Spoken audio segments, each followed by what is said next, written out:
Hey, what's up, guys? It's Chris from Lost Audio. Today, I'm going to show you how to turn a boring sound like this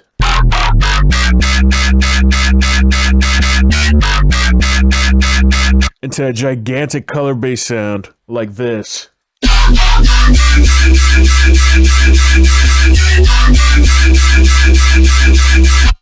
So let's get started. We put out a new pack called Gems. It's super cheap. It's $37, and it's a color-based pack. It has a bunch of sounds in it.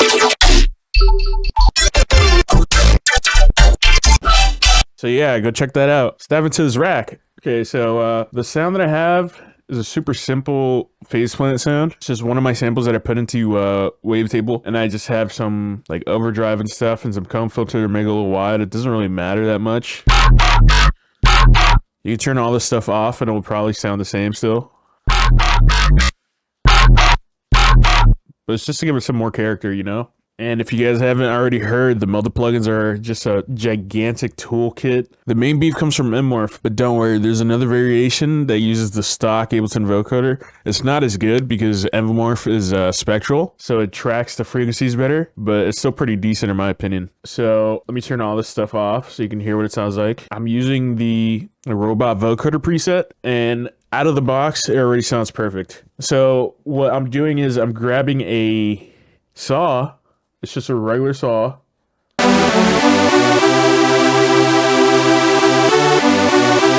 cut the lows off a little bit because it's not really needed, you know. And I turn the global unison up, and I detuned it and spread it a little bit, and I turn it up to 8 voices, and that's literally all it is. And then what you do is you go into MMorph, you swap A and B. I'm not sure if this preset already has.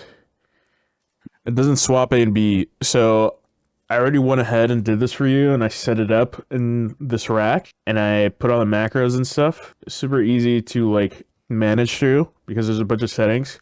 But basically, you know, I have a macro for the buffer size down here, and then there's also a macro for the harmonic. It's like okay, this doesn't really do that much, but I feel like if you use another sound that isn't like a bass sound or whatever, it would probably sound good.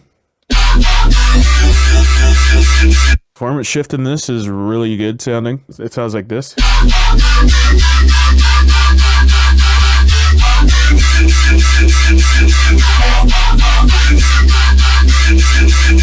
And we have the ratio, which we can automate. What this knob basically does is it determines how much of each signal you process through the sound that you have the rack on. I have it leaning towards the B, which is the saw, actually, and it's swapping it. I don't know what this does. You can read this stuff and it'll tell you what it does. But basically, yeah, I'm favoring more of the saw, and that's what gives it that like tone.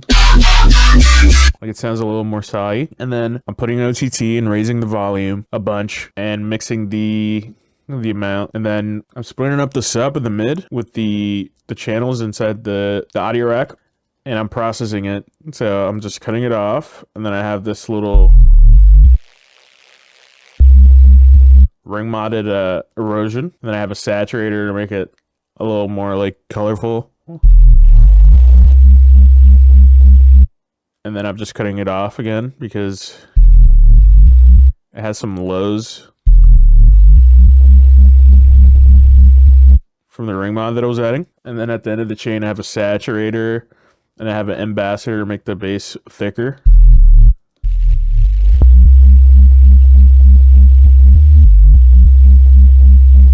You even turn this up a little bit.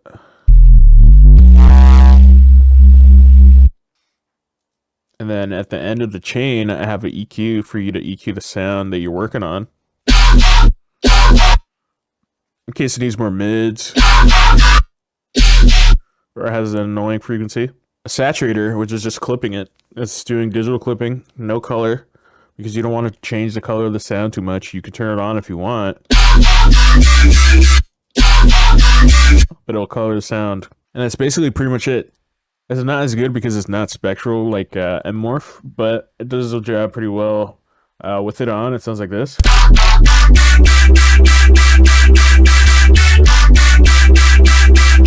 It's a pretty generic vocoder sound, but I added some stuff like format shifter. And also, before the vocoder, I added a spectral resonator, and I have it on granular mode, But what I'm doing is I have a macro that is turning the dry wet, and you can turn it on here with resonate, and I'll turn this on. And right now it's on 1 millisecond of decay, so it's gonna sound like granular. You can change these modes too, by the way. But I have it on granular because when you stretch it out a little bit,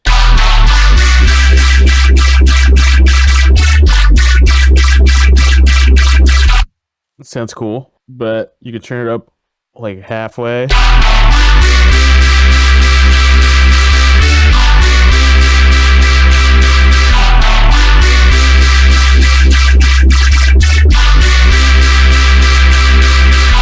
I'll like lengthen the sound, and that's one thing I forgot to mention in the other rack. The macro, I mentioned the buffer size already, but you can change the buffer size super easily right here.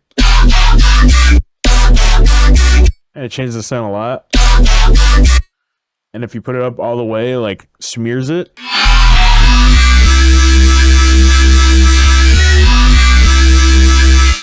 And I thought that was pretty cool. I was trying to recreate that with stock Ableton, but it's kind of hard because, you know, spectral.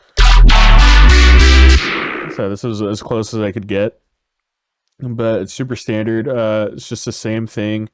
You grab a vocoder, you get the saw, and you pass it through the vocoder, and then I set up all this stuff for you. And that's pretty much it. I mean, it's super simple. I'll put a download in the description for these racks. You can use them however you want. But yeah, check out our new pack. It's called Gems. It's a color-based pack. It's super cheap. It's $37, and it has a bunch of sounds. It has over 400 sounds that took me a month to make. There's a bunch of drop loops.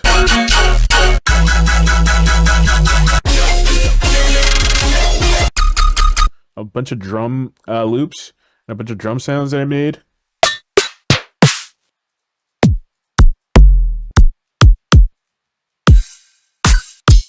And they're all stemmed out. There's a bunch of melody loops. They're stemmed out. They have the MIDI. There's a bunch of melodic one-shots that you can sprinkle in everywhere.